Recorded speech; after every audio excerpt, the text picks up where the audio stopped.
नमस्कार दोस्तों, आज के इस सेक्शन में हम पढ़ेंगे जो अल्कोहल की रासायनिक अभिक्रियाएं थी, उन रासायनिक अभिक्रियाओं के सेकंड पार्ट के बारे में हम चर्चा करेंगे, है ना। सेकंड पार्ट के अंदर हम पढ़ेंगे वे अभिक्रियाएं जिनमें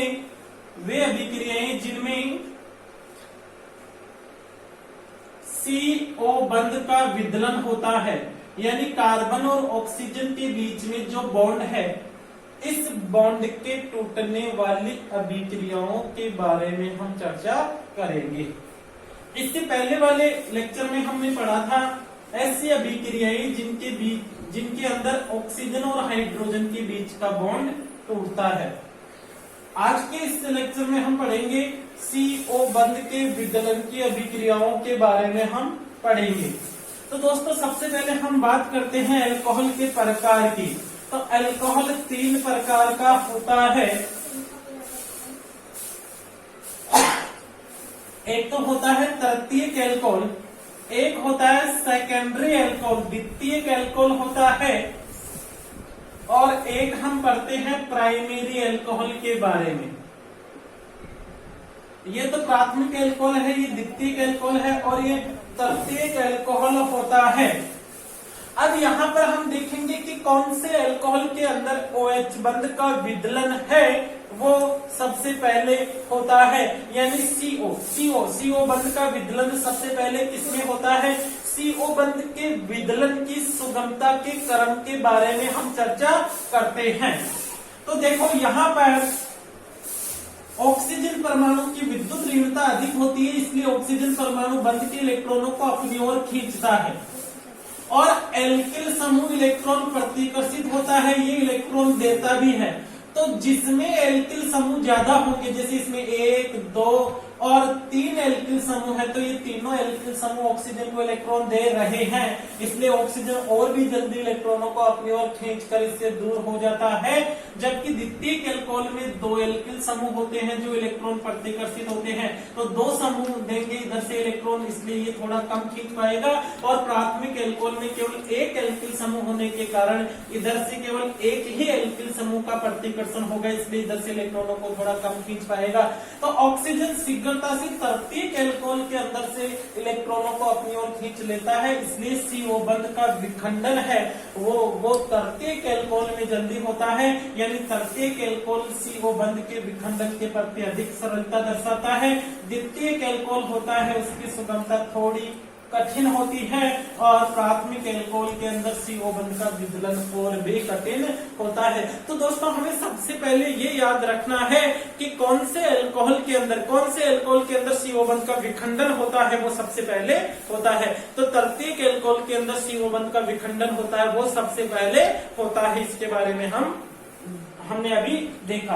अब हम इनकी अभिक्रियाओं की चर्चा करते हैं कि कौन कौन सी ऐसी अभिक्रियाएं हैं जिनमें CO बंध का विखंडन होता है। CO बंध के विखंडन की अभिक्रियाओं के क्रम में सबसे पहले हम लेते हैं हाइड्रोजन हैलाइडों के साथ रिएक्शन। हाइड्रोजन हैलाइडों के साथ क्रिया, हाइड्रोजन हैलाइडों से क्रिया, ठीक है। हाइड्रोजन हैलाइडों को हम H अक्ष भी लिखते हैं, हाइड्रोजन और अक्ष को हम कहते हैं हैलोजन। तो हाइड्रोजन हैलाइडों के साथ क्रिया, तो पहली बात तो याद रखनी है कि हाइड्रोजन हैलाइडों से, यानी अल्कोहल होता है वो हाइड्रोजन हैलाइडों से क्रिया करके एल्किल हैलाइड का निर्माण करता है। हाइड्रोजन हैलाइडों से क्रिया करके क्या बनाता है, एल्किल हैलाइड। और हाइड्रोजन हैलाइडों में जैसे HI है, HCl है, HBr है ना, HI है, HBr है और HCl है।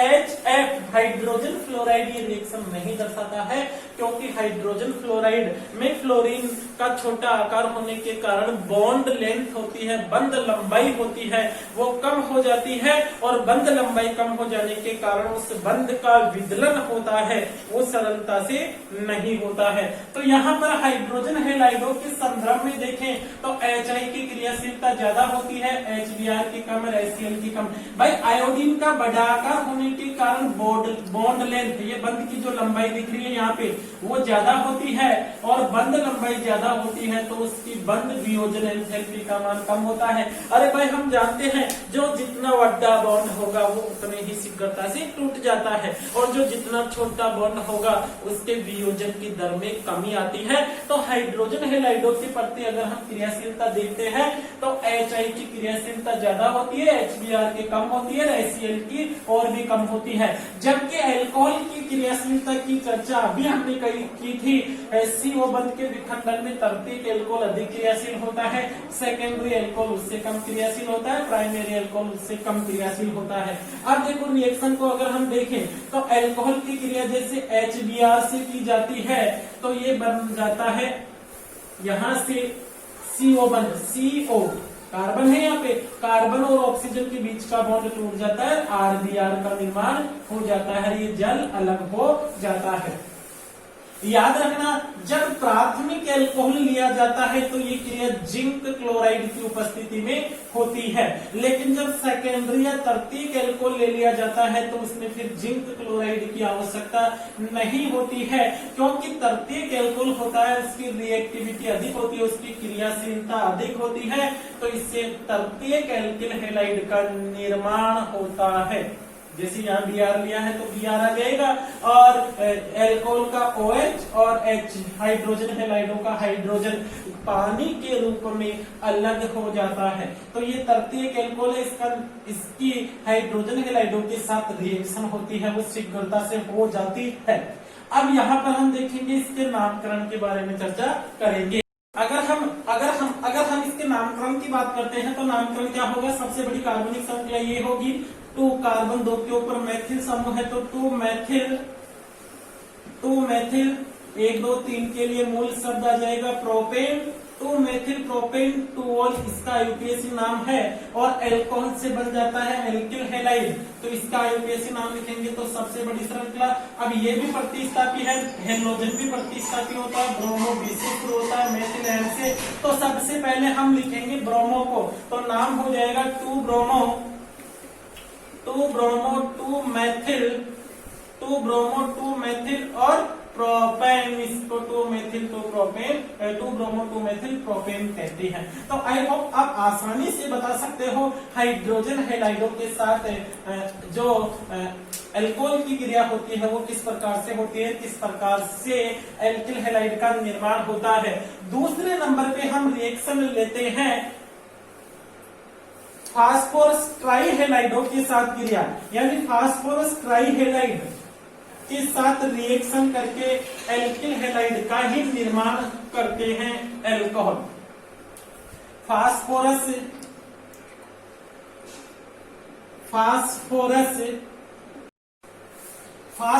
ट्राइहेलाइडों से क्रिया, तो सबसे पहले तो हमें ये याद रखना है कि ये फास्फोरस ट्राइहेलाइड कैसे बनेंगे। P(X3) को कहते हैं फास्फोरस, ये तो P तो फास्फोरस है और 3 हैलोजन जुड़े हैं तो इसको फास्फोरस ट्राइहेलाइड कहते हैं।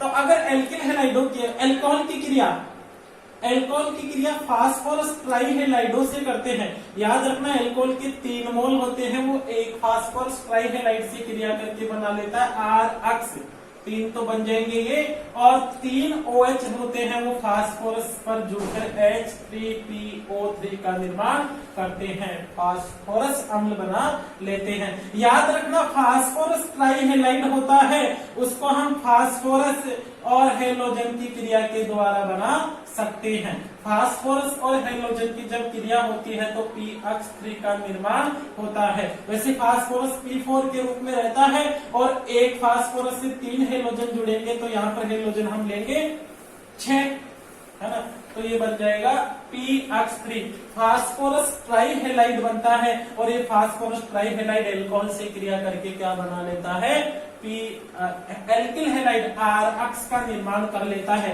जैसे हमने ये अल्कोहल लिया है एथेनॉल, अगर एथेनॉल की क्रिया HPCl3 से करवाते हैं तो तीनों Cl इन तीनों OH के स्थान पे 3 अल्कोहल के अणु है ना, 3 OH होंगे, तीनों के स्थान पे आ जाएगा इस Cl के स्थान पर आ जाता है तो ये तो बना लेता है H3PO3 और ये शेष रह जाएगा CH3CH2Cl, है ना। एल्किल हैलाइडों का निर्माण होता है इस रिएक्शन के अंदर भी, इस रिएक्शन के अंदर भी एल्किल हैलाइडों का निर्माण होता है। थर्ड नंबर पे हम पढ़ते हैं फास्फोरस पेंटाहेलाइड, जैसे P(X5) है ना, जैसे फास्फोरस पेंटाक्लोराइड, वैसे पेंटाक्लोराइड ही याद रखना PCl5।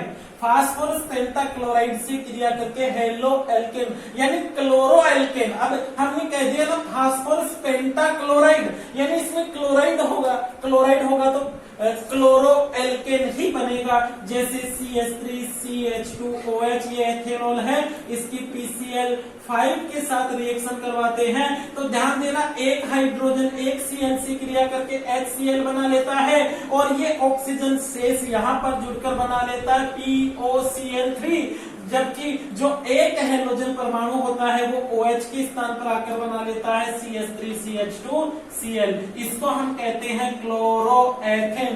क्लोरोएथेन का निर्माण होता है। तो याद रखो फास्फोरस ट्राइहेलाइड के साथ भी एल्किल हैलाइड बनेगा, फास्फोरस पेंटाहेलाइड के साथ भी एल्किल हैलाइड बनता है। नेक्स्ट अगर हम फोर्थ नंबर की रिएक्शन देखते हैं तो वो रिएक्शन है थायोनिल क्लोराइड के साथ अभिक्रिया। फोर्थ नंबर पर हम बात करते हैं थायोनिल क्लोराइड के साथ क्रिया। थायोनिल क्लोराइड से क्रिया, थायोनिल क्लोराइड होता है SOCl2, तो एल्कोहल होता है वो थायोनिल क्लोराइड S+O Cl और Cl, ये थायोनिल क्लोराइड होता है ना। तो इससे क्रिया करके एक तो बनाता है एल्किल हैलाइड RCl, एक बनाता है SO2 और एक बना लेता है HCl। तो इस क्रिया में HCl भी गैस है, SO2 भी गैस है, तो इस क्रिया में हमें शुद्ध अवस्था में क्लोरो एल्केन प्राप्त होता है, क्लोरो एल्केन प्राप्त होता है। जैसे R के स्थान पर हम CH3 ले लेंगे, OH मेथेनॉल हमने लिया, ये Cl S+O Cl, ये थायोनिल क्लोराइड है, दोनों की रिएक्शन होगी तो यहाँ से तो HCl अलग हो जाएगा, ये SO2 सल्फर डाइऑक्साइड हो जाएगा और ये रह जाएगा मेथिल क्लोराइड, जिसे हम IUPAC में क्लोरोमेथेन कहते हैं। ये क्लोरो एल्केन बनाने की श्रेष्ठ विधि होती है, क्लोरो एल्केन बनाने की श्रेष्ठ विधि होती है। इसे डार्जन अभिक्रिया भी कहते हैं, डार्जन अभिक्रिया भी कहते हैं इसको, है ना। इस अभिक्रिया का नाम होता है डार्जन अभिक्रिया। ये क्लोरो एल्केन बनाने की श्रेष्ठ विधि क्यों है? क्योंकि इस रिएक्शन के अंदर जो दो सह उत्पाद बनते हैं वो दोनों गैसीय अवस्था में होने के कारण बाहर निकल जाते हैं। भाई जब हम एल्कोहल की क्रिया थायोनिल क्लोराइड से करवाते हैं तो जो सह उत्पाद यानी फालतू के जो और उत्पाद बनते हैं वो गैसीय अवस्था में होने के कारण बाहर निकल जाते हैं। इस क्रिया में हमें शुद्ध अवस्था में क्लोरो एल्केन का निर्माण क्लोरो एल्केन प्राप्त होता है। फिफ्थ नंबर पे हम देखते हैं अमोनिया के साथ क्रिया। अमोनिया के साथ क्रिया, अमोनिया के साथ क्रिया, तो याद रखना एल्कोहल होता है वो अमोनिया NH3 होता है, ये NH3 लिखा जैसे मैंने N और 3H NH3। तो एल्कोहल अमोनिया के साथ क्रिया करके एल्केनेमीन बनाता है, RNH2 बनाता है और ये जल का अणु बाहर निकल जाता है। जैसे CH3CH2OH एथेनॉल की क्रिया अमोनिया से करवाते हैं तो यहाँ से ये जल बाहर निकल जाएगा और एथेनेमीन, एमीन अनुलग्न होता है इसका, एमीन का एमीन ही अनुलग्न होता है तो एथेनॉल से बन जाता है एथेनेमीन। एथेनॉल से किसका निर्माण होता है? एथेनेमीन, एथेनॉल से बन जाता है एथेनेमीन। 6 नंबर पे हम करते हैं अपचेन। अपचेन hydrogen halide, hydrogen halide halide में आयोडाइड है, हाइड्रोजन आयोडाइड व लाल फास्फोरस के द्वारा, हाइड्रोजन आयोडाइड व लाल फास्फोरस के द्वारा अपचयन की बात करें तो हम किसी भी यौगिक का अगर लाल फास्फोरस और हाइड्रोजन आयोडाइड के द्वारा अपचयन करते हैं तो हमें एल्केन प्राप्त होता है। यानी आप जैसे CH3 CH2OH एल्कोहल का अपचयन करते हो हाइड्रोजन आयोडाइड, यहां लिख देता हूं मैं HI हाइड्रोजन आयोडाइड और लाल फास्फोरस द्वारा, तो देखो एक H तो यहाँ के जुड़ेगा तो CH3 हो जाएगा और एक H यहाँ OH पर जुड़ेगा तो H2O हो जाएगा। शेष दोनों आयोडीन होते हैं वो I2 का निर्माण कर लेते हैं। तो एल्केन, जो एल्किल समूह होता है वो एल्केन में बदल जाता है। यानी लाल फास्फोरस के द्वारा चाहे एल्कोहल का, चाहे आप एल्डिहाइड का, चाहे कीटोन का, चाहे कार्बोक्सिलिक अम्ल का, चाहे एमीन का, चाहे एल्किल हैलाइड का, किसी भी कार्बनिक यौगिक का अपचयन अगर आप लाल फास्फोरस और हाइड्रोजन आयोडाइड की उपस्थिति में करते हो तो एल्केन का निर्माण होता है। तो दोस्तों ये सेकंड प्रकार की अभिक्रिया के बारे में हमने चर्चा की जिसके अंदर CO बंध का विखंडन होता है, इसके बारे में हमने डिटेल से बात की। दोस्तों वीडियो को अपने फ्रेंड्स के पास शेयर कीजिए। धन्यवाद।